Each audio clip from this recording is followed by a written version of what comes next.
कमर में दर्द है, टांगों की तरफ दर्द जा रहा है, टांगों में सूनापन, झंझनाहट आ रही है। Lot of patients coming to us with all these problems कि कमर में दर्द हो रहा है डॉक्टर साहब, कुछ वजन उठाया था, उसके बाद टांगों में झंझनाहट आ रही है। We are talking about a problem that is not so uncommon these days, it's called sciatica, and we are talking about the various causes of back pain and the treatment modalities that are presently available for sciatica. I am Dr. Badal Girdhar. Let's talk about sciatica in detail. So when we talk about the lower back pain that is specifically radiating to the lower limbs, जो कमर का दर्द टांगों की तरफ जा रहा है, तो एक लेमैन को सबसे बड़ी चिंता ये होती है कि क्या कोई कमर में नस के दबाव के कारण तो ये दर्द नहीं हो रहा, क्या ये ठीक हो पाएगा, क्या मैं जिंदगी में नॉर्मल तरीके से काम कर पाऊंगा, या मेरी सारी जिंदगी जो है अब वो दवाइयां या सर्जरी पे डिपेंडेंट हो जाएगी। What is sciatica? Sciatica is a pain that typically results from compression of a nerve root in the lower back or in the upper thigh itself. वो कारण कुछ भी हो सकता है, कारण हो सकता है herniated disc, कारण हो सकता है mass effect from some abnormally grown bone, some tumor, ये सब मिलके कोई भी ऐसा कारण जो नस पे दबाव डालेगा, वो नस जिस टांग की तरफ अपनी सप्लाई देती है उस पूरी टांग में वो दर्द करेगी। डायग्नोसिस कैसे होगा?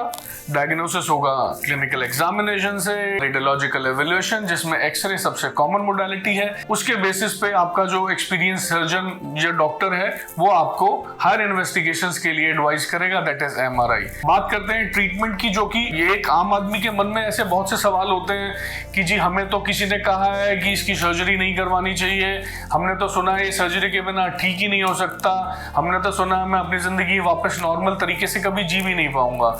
ऐसा कुछ नहीं है, ये सब मिथ्स हैं। First of all the treatment depends on the severity of disc extrusion और the grading of prolapse intervertebral disc. So once you have been diagnosed with extruded disc और any mass effect that is being caused by some mass, some outgrown bone और tumour, we need to treat that. अगर कोई ऐसा mass है, कोई tumour है, we obviously need to exercise it, जो कि डायरेक्ट कंप्रेस कर रहा है आपकी नर्व को। अगर हम बात करते हैं प्रोलैप्स्ड इंटरवर्टेब्रल डिस्क की या डिस्क स्लिप की, एक आम आदमी की भाषा में जो बोलते हैं, उसकी ट्रीटमेंट कोई जरूरी नहीं है सर्जिकल है। इनफैक्ट आई विल से कि सर्जरीज बहुत रेयरली नीडेड होती हैं जब आपकी डिस्क नस पे कोई कंप्रेशन डाल रही होती है। तो how do we treat it then? जो डिस्क बाहर आ गई उसका क्या होगा? जो डिस्क बाहर आ गई वो डिस्क अपने आप से पड़ी पड़ी वहां पे सूख जाएगी, it will get calcified and the effect that is being caused, the compression effect that is being caused will go. It will take time. You need to take certain precautions so that अब अगर हमारी conservative treatment जो कि है कुछ दवाइयाँ, anti inflammatory agents, आपका postural correction, कुछ ऐसी daily modification, routine life modifications जो हैं, वो आप करने के बाद भी अगर आपका दर्द ठीक नहीं हो रहा है तो फिर कुछ इंजेक्शन मॉडलिटीज आ जाती हैं जिसके अंदर सिलेक्टिव नर्व रूट ब्लॉक्स होते हैं, कॉर्डल एपिड्यूरल इंजेक्शंस होते हैं जिनके बहुत अच्छे सक्सेस रेट्स हैं।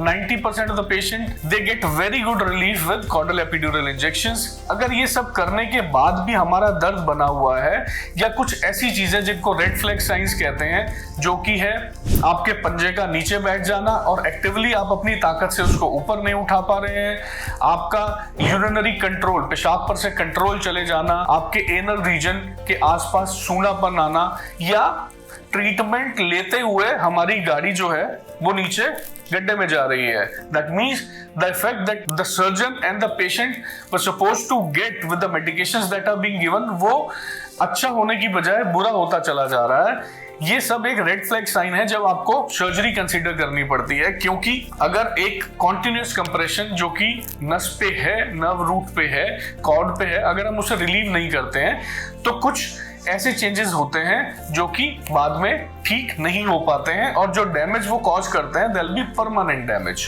तो करना क्या है बंधु? जाना है किसी एक्सपीरियंस सर्जन के पास जो कि स्पेशलाइज्ड है इस फील्ड में, B it orthopaedic surgeon, B it neurosurgeon. सारी जो आपकी मोडालिटीज हैं देखने के बाद में, क्लिनिकल एग्जामिनेशन के बाद में, रेडियोलॉजिकल एवेल्युएशन के बाद में, the person will guide you according to the stage of disc that is prolapsed और दैट्स एक्सक्लूडेड। तो उसके बेसिस पे हम ये डिसाइड करेंगे तो किसी एक्सपीरियंस सर्जन के पास जाइए एंड गेट योरसेल्फ ट्रीटेड। जिंदगी बिल्कुल वापस नॉर्मल हो जाएगी। Surgery if it is being done by an experience surgeon, results बहुत अच्छे रिजल्ट्स हैं। पेशेंट अपनी जिंदगी नॉर्मल रूटीन में वैसे ही वापस जी सकता है। इस तरह की कोई भी दिक्कत हो, you can come and take the consultation और जिंदगी को बेहतर बनाने में हमारा सहयोग लें।